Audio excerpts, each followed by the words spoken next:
emergencies, legal cases, and criminal activity. Everyone is innocent until proven guilty in a court of law. Proposed fines are exactly that, and they are often litigated, reduced, or vacated. We use available public records, news accounts, and press releases. We cannot warranty or guarantee the details of any of the stories we share, since we are not directly involved with these stories, at least not most of the time. Enjoy the show. This show is brought to you by Safety FM.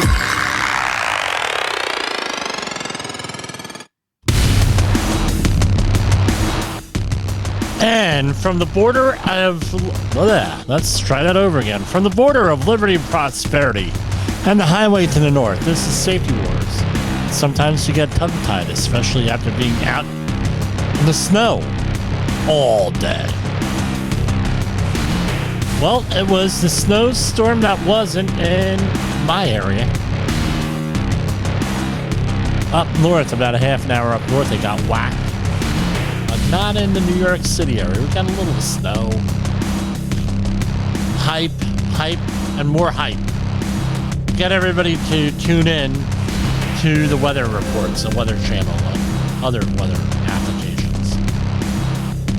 Well, you know what it is tonight. Our 200th program as either Safety Wars Live or Safety Wars the podcast. Welcome to the 200th program. Got a lot going on tonight. I was inspired by one of our other podcast hosts, Sheldon Primus. He was talking on his last podcast, The Safety Consultant, on inspection, citations, and penalties. Specifically, how to conduct yourself. Right? No, he talks mostly to safety professionals, but it was mostly on how to conduct yourself when OSHA shows up. I mean, there's a lot of info out there on how to do that. Number one, I'll say this much. You have the right to remain silent. You don't give up your constitutional rights. Okay, and as an outreach trainer, I'm really not allowed to say anything against OSHA per se, right? I'm not allowed to say anything that's disparaging of OSHA. When I'm in the classroom, and I try to keep that policy when I'm doing an outreach course, I try to keep that policy when we are everywhere, right? Where we're doing this all the time. But a lot of times the OSHA, especially now, they have a lot of younger, inexperienced citation officers that may not be following all of the procedures to the letter, not because they're evil, not because they're stupid, but because they're probably inexperienced. What happened was not too much happened with OSHA over the Trump years. And when Biden came in, they didn't even have a full-time director. They had acting directors. When Biden came in, they started hiring people left and right. And as with everything, you have growing pains and everything else. So what I'm going to say is, if you get cited with an OSHA citation, it's incumbent on you, especially if you're a consultant and especially if you're an employee in charge of safety, to go and look these things over and act professionally. So we have a course that we give on statement analysis. It's included in our any type of supervisory class that we give, or anything like that, accident investigation, on how to really, what to say, what not to say, your rights, things of that nature with that.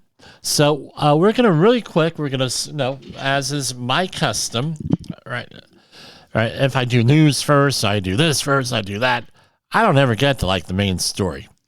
So plus I can't, this is this program starts at 8 p.m. Eastern Standard Time. a lot of people are getting ready for bed and everything else. I know that means it's drive time on the West Coast. And what I found out today, it's like afternoon in Hawaii, right? I didn't know how many hours behind it was. 6 hours behind with this. So here what it is. So the regulations, right, for OSHA, right, 29 CFR 1903, inspections, citations, and proposed penalties. I'm just going to go through this. Williams-Steiger OSHA Act of 1970 requires in part that every employer covered under the Act furnish through his employees employment and place of employment which are free from recognized hazards that are causing or are likely to cause death or serious physical harm to his employees. The Act also requires that employers comply with occupational safety and health standards promulgated under the Act, and that employees comply with standards, rules, and regulations and orders under the Act. All right? So that's 1903.1. We go over to 1903.2. And this is more or less where you're going to be talking about the OSHA posters. Then they have to be posted, right? In short. And again, you got to, if you're really interested in this stuff, and it's really great reading right before bedtime, if you have nothing else going on. If you want to be put to bed, you can read the regulations, right? Compliance, Safety, and Health Officers of the DOL, this is 1903.3, are authorized to enter without delay and at reasonable times any factory, plant, establishment, construction site, or other area, workplace, or environment where work is performed by an employee of an employer to inspect and investigate during regular working hours and other reasonable times and within reasonable limits and in a reasonable manner. A lot of really subjective things there, right? So basically, it gives their authority to basically go in right,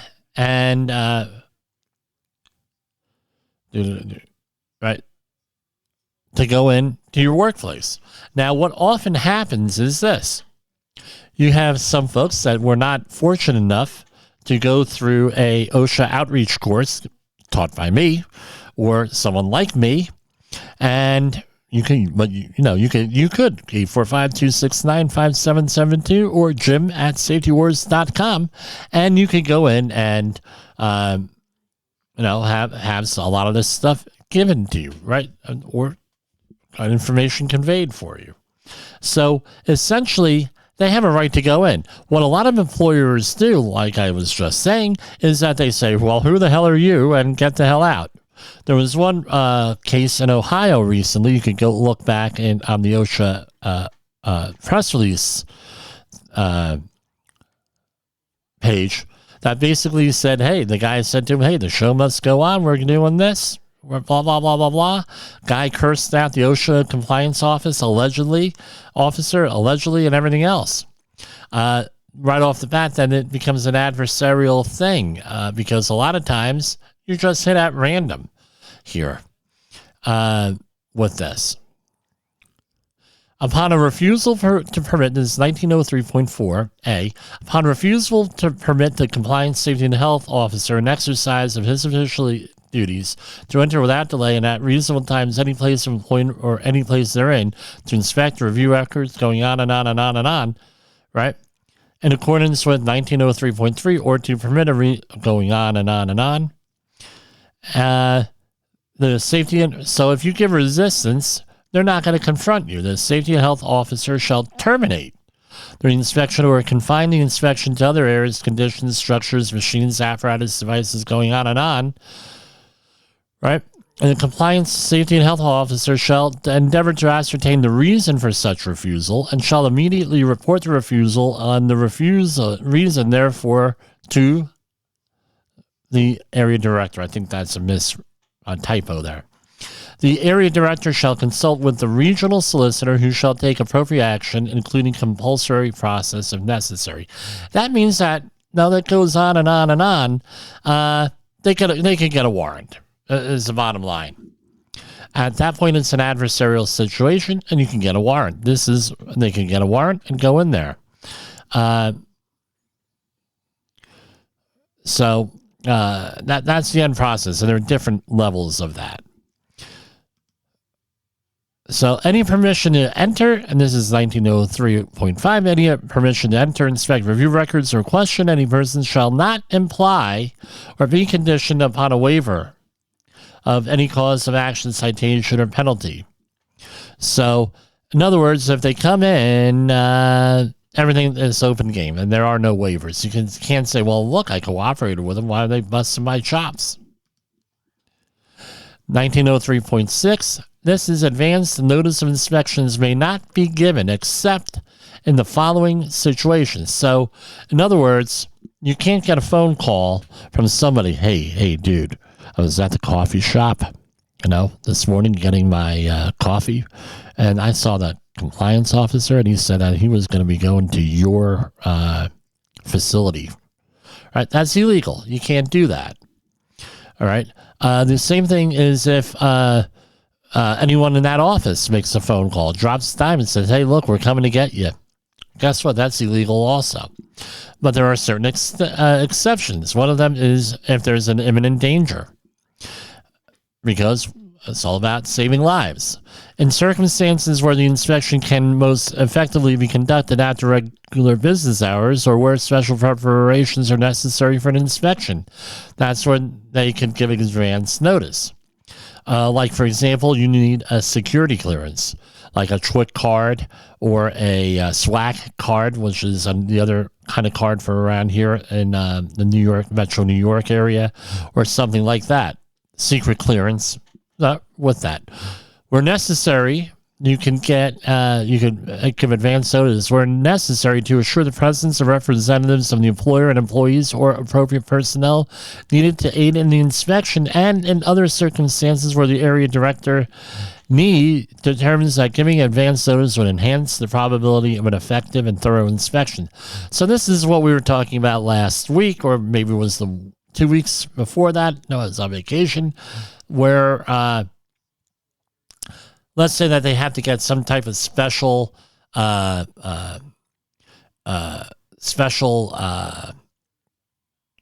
expertise out there for whatever. The conduct of the inspections, right? So this is along the ways of 1903.7 to go in there and say, hey, hi, I'm from the government and I am here to help. And they produce their credentials. They have the authority to take samples or to take photographs for the purpose of the inspection and employ other reasonable techniques, including questioning people. Again, what I always recommend is that unless I'm there, actually, when this happens, and that has happened, people go in there with the take whatever photographs the compliance officer is taking any measurements, and there's any discrepancy in the measurements. So, for example, they measure something, a height of a platform at 6 feet, and you say, no, it's not 6 feet, it's 5.5 feet, right? And you you ask them to, hey, no, this is what I learned from Sheldon today. You tell them, hey, look, there's a discrepancy here. Ask whether it's 5.5 or 6 feet, right? With that. Mm-hmm. And 1903.8, basically the compliance officer,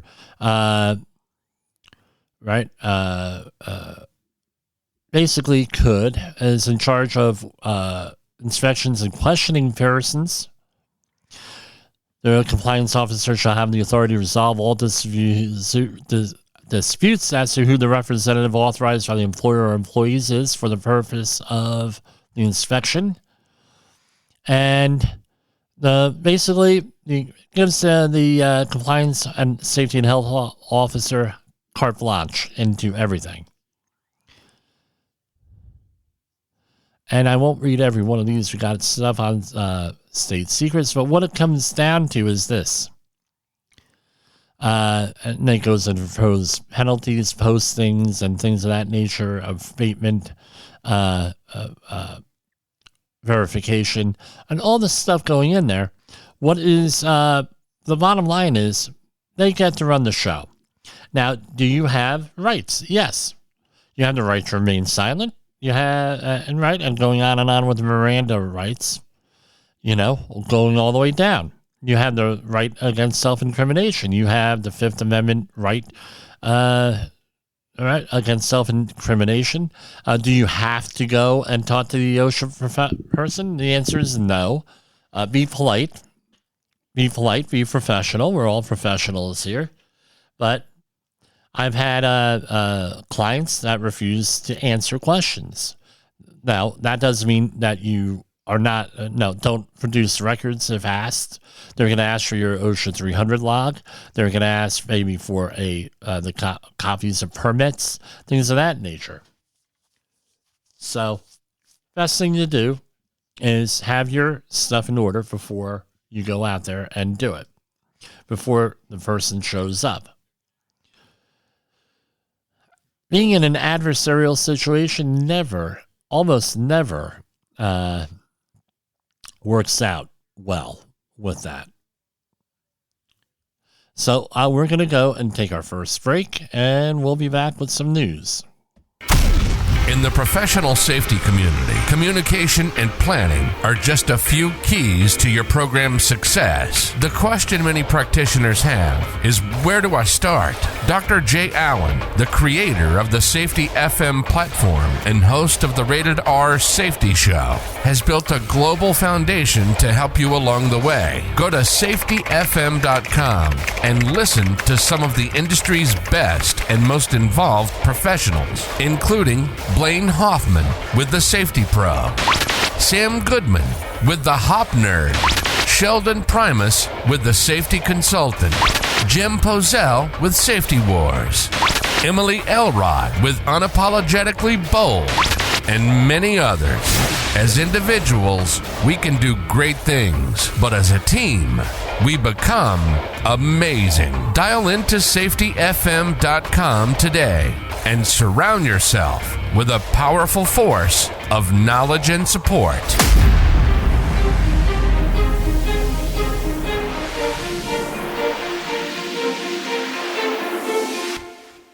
OSHA recordables, catastrophic losses, environmental disasters. You want answers? So do I. This is Jim Pozell with Safety Wars. That's my daddy. Oh, that's right. I'm your daddy, Jessica. So, anyway, 200 episodes. Wow. So, as Jay Allen had said, previously, people don't realize that anything to do with a podcast, even though, like at the beginning, we did 10 to 15 minute long podcasts. Any of these podcasts, right? It's a job. It is a job. And during COVID, a lot of people had nothing to do, so they said, well, let's start a podcast. And we used to have a podcast on the Safety FM network that covered, and Jay Allen would cover it, know what's going on in the world of pod. And he'd go and promote some of these podcasts, and then they disappear. And what we found out was most podcasts only run 10, 20, 25 episodes, no more than that. And I had planned to do 26 episodes in the first year. So every other week I come out with an episode. And seem reasonable. And what happens is if I told you this is not addictive, I'd be lying to you. It's very addictive for a lot of people. For me, it turned out it was like the best talk therapy I could have ever had with some of the shit that I've been through. Pardon my French. Right? Abuse, psychological. Mishandling things. My own darn fault. I'll admit it. 100%. Not realizing when people are using you, not realizing what a sociopath was, not realizing what gaslighting was. All this stuff I learned over the years. I wanted to share it. And this is part of the reason why I do this is I don't want anybody else to go through what I went through. However, people have to live their own life, and you realize that people have to make their own mistakes and have their own experiences. And it was very cathartic and everything else. Then later on, it turned into every night almost, most weekday nights. I can't make all of them because I have small children or, children growing up, and you know how it is to be a parent. And sometimes we have pre-recorded things and whatever else goes on. But I wanted to thank Jay Allen and the Safety FM network and all the support that I've gotten. And as a result, with some of the projects that I've had for JCP Technical Services, DBA Safety Wars, I've with clients and everything, they're like, Jim, you got to promote your podcast more. I got that this past week where I was doing applying. So when you're applying for a new project, you have to hand in your professional resume, also called a qualifications experience package or curriculum vitae, however you pronounce that. And you have to hand that in. Well, we added in, podcasting, this and that, right? Online platform, YouTube channel, things of that nature, and social media. And all of that goes into that. And I said, well, yeah, that needs to go in there because, it's one of my skill sets with this, especially on one of the projects I applied for. They're looking for somebody who could broadcast, right? Internal broadcasting, that sort of thing. So gained a lot of experience. We went into the live program. Jay said, hey, Jimmy, it's time to get a mixer board here. We got the little mixer board. We do a little bit of promos. I'm getting my daughter involved, a little bit of my son, if you'll choose to, the other James Posel. So you get 2 James Posels for the price of 1. And now we're getting this in here. Part of the thing is I want to pass on what I know. As everybody knows, on the program, I had my brother John pass away in 2016. We're coming up to 7 years this month with that. And when he left, we had when he passed away, he was sick for many years, but it was still unexpected when he passed away. It was on Easter Sunday. He, there were a lot of experiences that we were very close. I'm close with all my brothers. So there were a lot of experiences growing up that you can reminisce with, you can talk about with somebody. It's sort of like when you're telling a story and nobody's laughing and you're like, oh, I guess you have to be there, right? You had to be there to laugh over this. And you go into, I miss that because there's that shared experience and shared memories with him that we had were very special. And I wanted this to be part of, for lack of a better word, a legacy. This is my legacy, my stories, my career, my opinions, my feelings. So it's a little bit selfish, but I want to help other people. That's the whole thing. You have to learn to forgive and forget what happened to you and just chalk it up to experience and move on. Because what you find out is that these folks who abused you, who did things to you, who screwed you over, it doesn't even come into their mind that they did that. Maybe they didn't even realize it was inadvertent. That doesn't even come into their mind. But what happens is when you let it bother you, when you continuously harp on it, when you remember it, things of that nature, now they're still in control. It's like you're being abused all over the time. All over. So, for example, if you're ever had to investigate a sexual harassment case at your place of employment, often the safety professionals get called in with HR to discuss this because being safety professionals, we're supposed to be able to investigate some things. So often we get involved. They say, well, look, we're only going to interview the victim or the alleged victim one time or twice, no, as little as possible, because it's like they're reliving the situation over and over and over again. And you're actually empowering the perpetrator here. And that's the same thing with what we talk about here. Let's face it, we get abused, we get lied to, all different types of things. No, and then they say, well, you're working for the wrong kind of company.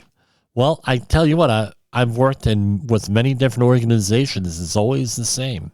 Your safety professional is very limited in what they can do because they don't have the authority to hire, fire, or discipline anyone, not even their own workers, their own people that they're supervising often. So what happens is you're seen as a drain and not an asset to the company. That's typically what I hear from a lot of my peers on what they're doing, on how they're treated, especially in environmental and in the construction field and maritime. That's what we're doing. No, we're going to do more of this. What I enjoy most about what I find the most about this program. So we often get ahead of the story. Last week, we talked about Mexico, where there were people down in Mexico who were Americans that were killed. So now we have spring break coming up, thank God, right? And people saying, college kids, be careful in Mexico, blah, blah, blah, blah, blah. So this is what I want you to do. You go over to the state.gov, the Secretary of State, you figure out, right, and you go down here and you look under, I'm going to go and search, travel advisories, and Mexico, right? So let's see here. United States State Department, right? And back in the early 2000, like 2003, I was asked to go and give write a safety plan for Mexico, for an environmental cleanup going on in Mexico. And I said, well, what do I know about this? I don't know about this. I'm not a travel agent. I'm a safety professional. Yes, that sounded like Bones McCoy from Star Trek. No? Jim, I'm not a doctor. I'm a doctor, not a bricklayer, right? So what do I know? I'm not a travel agent. So I said, let me just start with travel advisory. Is there like a travel advisory thing to Mexico? And basically, pretty much everywhere in Mexico, there's a travel advisory. All right. And it says current travel advisories to Mexico. Level 3, reconsider travel. And and it's like this: crime and kidnapping, crime and kidnapping, blah, blah, blah, blah, blah. We talked about this last week here on this program. And what do you know? Right? Well, what do you know? There's, they finally went to, the news views out. Oh, well, look, you should go there and be careful, blah, blah, blah. There's travel advisories there. Yeah, well, no gluvno. They've been there for 20 some years. Probably a lot longer than that. So, just chalk this whole thing up to where we try to get ahead of the news a little bit, but we're using legitimate news sources. We try to stick to government websites when possible, or references, openly available stuff. And essentially what happens is there's 2 or 3 days later they get onto this stuff. Right. My question is this: if we have all these travel advisories to Mexico, why isn't this like part of what's on the news? Why? Probably because a lot of companies that do business in the United States, a lot of resorts and everything in Mexico, they advertise and everything else for these during these news broadcasts and everything else. They don't want to hurt tourism. They don't want to hurt the economy there. Not necessarily. No, you don't have to read into this too much. How would it be like if you're a Mexican resort and you're advertising on an American news station? Pick one out. Doesn't matter. They're there Well, hey, this is what's going on in New Mexico, crime and kidnapping. Now, there are parts of Mexico that are beautiful that don't have that, right? And no, in certain resort cities, and apparently it's a honor among thieves sort of thing, where people try to leave where people try to leave Americans alone in Mexico, that sort of thing. Okay, I get it. People go down there all the time on this network to Mexico. They have a great time. My best friend from childhood moved to Mexico recently in the last year and a half, 2 years or so. Living in Mexico, having a great time, right? And everything else. Well, that's great. To act like all of a sudden this is a new thing. And by the way, I'm not picking on Mexico. So basically, the travel advisory levels for the U.S. State Department are 4 of them, right? 1, like this is old DHS stuff, right? 1, exercise normal precautions. 2, exercise increased caution. 3, reconsider travel. And 4, do not travel. And there are a lot of travel advisories for pretty much every country out there. They're listed. So I'm going to click on one for China. Let's see, there's a travel advisory. 3, level 3, reconsider travel, right? For China. Right now, I'm sure that there's probably some good reasons. Okay, let's check this one out. Travel advisory. Canada. Nice. Peaceful place, Canada. Let's see what they say about Canada. Level 1, exercise normal precautions. Okay, great. Canadians are nice and peaceful. Travel advisory, Germany. Let's see. And we have a current travel advisory, exercise increase caution. And Poland. Current level 1, exercise normal precautions. So you can go here and figure all this stuff out on what you're wherever you're traveling, right? And they have these for a lot of I would think most countries. But to act like you're in the news media, oh wow, they issued a travel advisory for Mexico. Well, that's been there for over 20 years. Really? Who are you trying to impress here? Right? And this is one of the things that we fight in the safety war. Right? Misinformation, gaslighting, and and everything else. And we were ahead of that on this. So let's get into some regular news stuff. Federal safety investigators find mobile contractor, that's a mobile contractor for some, ignored safety warnings that it might have prevented a 28-year-old employee's death aboard a Panama City vessel. Federal Workplace Safety Inspector, and this is from March 10th, release. Federal safety inspectors examine how thousands of pounds of shifting cargo fatally crushed a 28-year-old worker in a ship's cargo hold in Panama City. Found his employer failed to follow required safety standards, including allowing unsafe operation of cargo cranes and not providing training. An investigator by OSHA into the incident found a 3-person team of employees for a certain company, a stevedore company, a marine cargo contractor, was hoisting large rolls of paper onto the vessel, when the September 2022 incident occurred. OSHA learned a crane operator lacked a clear view of employees in the hold below as they loaded 7-foot-high rolls of paper, 5 at a time, a load weighing about 2 tons when the ship pitched and the load crushed the worker against the vessel's wall. OSHA cited the company for 1 repeated violations and 2 serious violations. Inspectors determined the employer failed to ensure the crane operator was able to see the signalman guiding the load movement. In December 2020, the agency issued a company a citation for a similar violation. Right?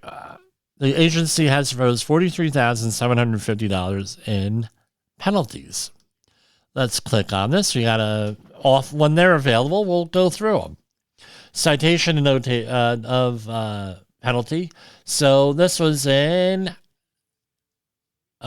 September. So we have September 12th, October 12th, November 12th, December 12th. Right? So let's start over. October 12th, November 12th, December 12th. That's 3 months. And then we have January 12th, February 12th. Coming up on the 12th this week, and they issued this 5 months and 3 weeks after the incident. That's when you should go, and you have to you start looking. Now, one of my clients that got him within 2 weeks, believe it or not, 2 or 3 weeks, the whole thing. But what do? You got to tell whoever gets the mail, be on the lookout for this. Don't file it somewhere, put it on a junk file. When this comes in, Department of Labor, blah, blah, blah, guess what? Hey, boss, Department of Labor. Here, you got to read this because you have 15 days to contest this. So, citation 1, item 1, type of violation serious. Employer did not require that employees stay clear of the area beneath the overhead drafts or descending lifting material. This is a 1918.81K, right? So that was the fine was $15,625. So I never saw this in here. In the alternative, right? It was a general duty clause thing. So I guess that if they're saying they contest, well, guess what? It's general duty clause. Guy got killed. You're at fault. You're the employer. You're going to get cited for something. Unless it truly is an accident, and those are far and few between. Citation 1, item 2, serious. It was 1918.98B1. Any immediate supervisor of a cargo handling operator of more than five persons did not satisfactorily complete a course in accident prevention by July 16, 1999. So, again, the supervisors had not complete a course in accident prevention. $6,200 fine. Those courses are a lot cheaper than that. Type of violation, citation 2, item 1, repeat violation. Drafts were 1918.81I. Drafts are hoisted when the winch or crane operator could not clearly see the draft itself or the signals of the signalman who was observing the draft's movements. So, $21,875 for a grand total of $43,750. So, here we go. EPA news. Biden-Harris administration proposes first ever national standard to protect communities from PFAS, polyfluoroalkyl substances, or polyfluoroalkyl substances in drinking water. Today, the Biden administration announced it is proposing the first ever national drinking water standard for 6 per and polyfluoroalkyl substances, PFAS, in the latest action under President Biden's plan to combat PFAS pollution and Administrator Regan's PFAS strategic roadmap. Through this action, the U.S. EPA is taking a major step to protect public health from PFAS pollution, leveraging the latest science, complementing the state efforts to limit PFAS by proposing to establish legally enforceable levels for 6 things, or for 6 contaminants. And that's about it. I mean, it goes on and on and on. So, PFAS are a category of manufactured chemicals that cause serious health problems, including cancers, if people are exposed to them over a long period of time. Since the EPA Administrator Michael S. Regan announced the agency's strategic roadmap in October 2021, EPA has continued to implement the whole-of-agency approach by advancing science and following the law to safeguard public health, protect the environment, and hold polluters accountable. And going on and on and on. That's a good thing. Department of Labor news. Equal Pay Day 2023. Department of Labor initiatives seek to close gender, racial wage gap, increase equity in federal programs. For women working in the U.S., the date of equal pay isn't a day of celebration. Rather, the day is a reminder that it takes women 15 months to earn the same amount as men earned in 12 months. Today, meaning today, March 14th, is Equal Pay Day in 2023, a reminder of systemic inequality faced by women, especially those of color. In the U.S., women who work full-time year-round are paid an average of 83.7% as much as men, which amounts to a difference of $10,000 per year. The gaps are even larger for women of color and women with disabilities. So they have a whole bunch of stuff on federal programs. I'm going to say this much. If you are an employer, you better make damn sure that you justify what the wages are. All right? Because if you don't, you're going to have a problem. I'm just letting you know. You can't play games. If they're doing the same work, women, men, regardless of what your background is, if you're doing the same work, you have the same qualifications, you had better make damn sure that they're getting paid pretty much the same amount of money. Especially now, this is coupled with a lot of states, and I believe it is a federal law, say that employers cannot prevent employees from discussing wage. Because that used to be a big thing back in the day when I got into the industry 30 years ago.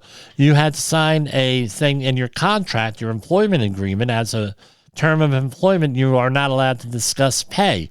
Well, that's gone down the wayside. So if you're paying one person more than the other and it can't be justified, guess what? You got a problem. Got a big problem. Even if what you do is legal, right, and you're able to justify it, employees just discussing it, they're going to get pissed off. It's like a killjoy on everything. Department of Energy invests $47 million to reduce methane emissions from oil and gas sector. U.S. Department of Energy today announced nearly $47 million in funding for 22 research projects to advance the development of new and innovative measurement, monitoring, and mitigation technologies to help detect, quantify, and reduce methane emissions across oil and natural gas producing regions of the United States. This is from the energy.gov. And here we don't need that story. And what else we have going on here? Okay, an update on the East Palestine, Ohio situation. Ohio Attorney General sues Norfolk Southern over derailment. The suit filed in federal court seeks to force the company to pay civil penalties, costs, and damages after the train derailment and controlled burn of toxic chemicals. The Ohio Attorney General filed a 58-count federal lawsuit against Norfolk Southern on Tuesday, charging that the derailment of a train carrying hazardous chemicals last month in the village of East Palestine was the product of the company's negligence and recklessness, posing serious health risks to people in the area and causing substantial damage to the regional economy. The suit filed in U.S. District Court for the Northern District of Ohio accuses Norfolk Southern of numerous violations of state and federal environmental laws. It also raises claims of public nuisance and trespass. So let me say this. Let's say by chance that Norfolk Southern is not found liable for this under, you would think, federal environmental laws, some state environmental laws. They go back to the original environmental laws, which were public nuisance and trespass laws. So what those laws were basically, as long as your pollution stayed on your property and did not impact anyone else's property, it was a property rights thing. Therefore, you weren't liable for anything. So often in these cases, they will go, and I'm not an attorney, I'm not giving legal advice or anything, I'm a policy guy. Often what will happen is that they'll put this in, well, hey, trespass, public nuisance, things of that nature. And it goes back to even with some of the original clean water stuff was how did it impact shipping? And then eventually we had this whole thing of tragedy of the commons, and you had other things where you had public property, and the air is public property, and that was what the thinking is nowadays, and therefore you're polluting that, and as you're creating a public type of thing. Biden signs executive order to ramp up gun control. President Joe Biden, I don't really talk about guns, so this is like one of the only times I'll ever mention it. President Joe Biden signed an executive order on March 14 to advance gun control measures, including a step towards universal background checks, as much as current law will allow without requiring new legislation. Biden announced the order in a speech at the site of a January 21st, 2023 mass shooting that killed 11 and wounded 9.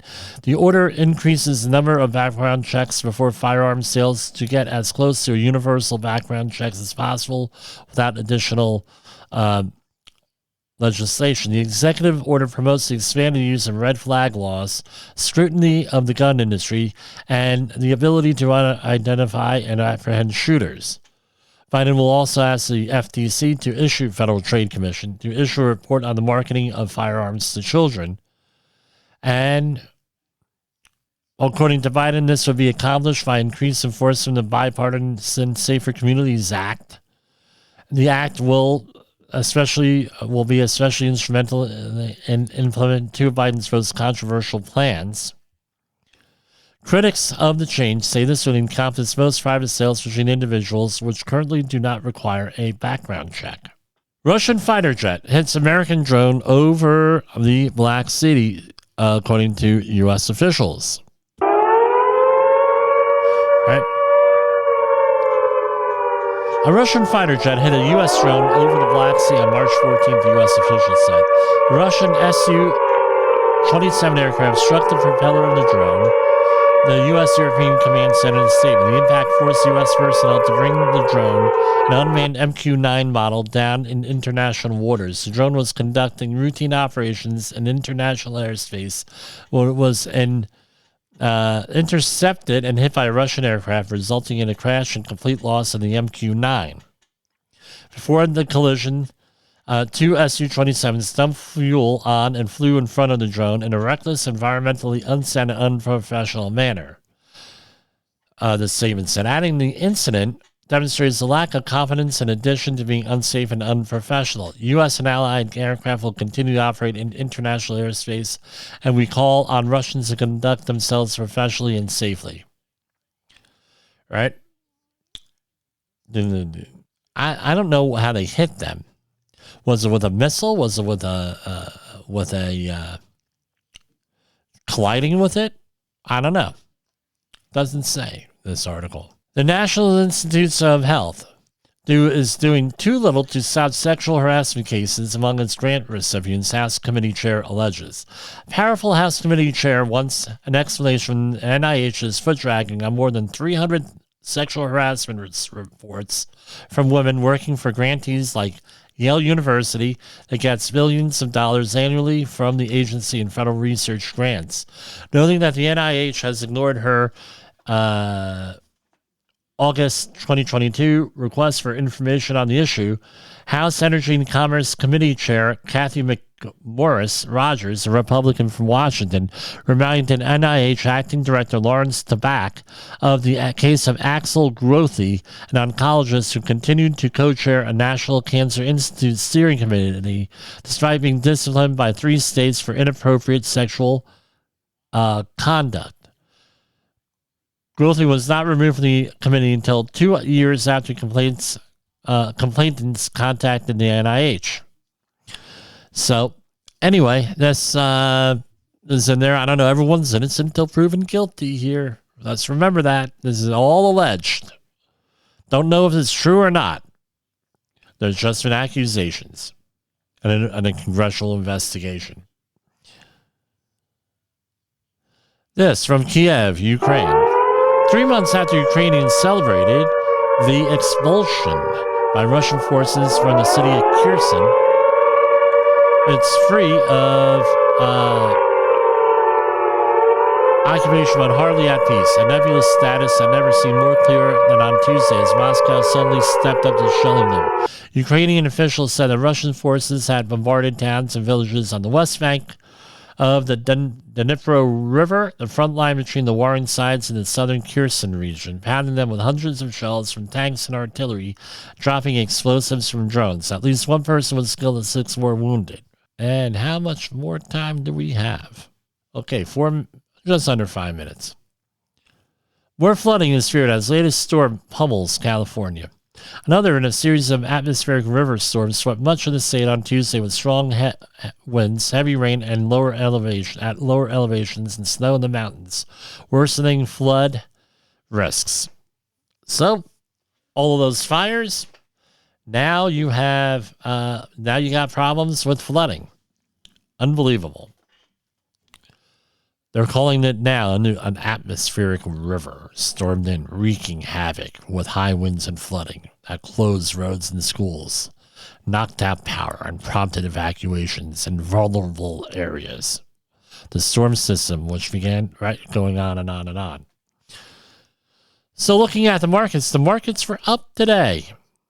All right, but still lower than what they were on March 9th last week.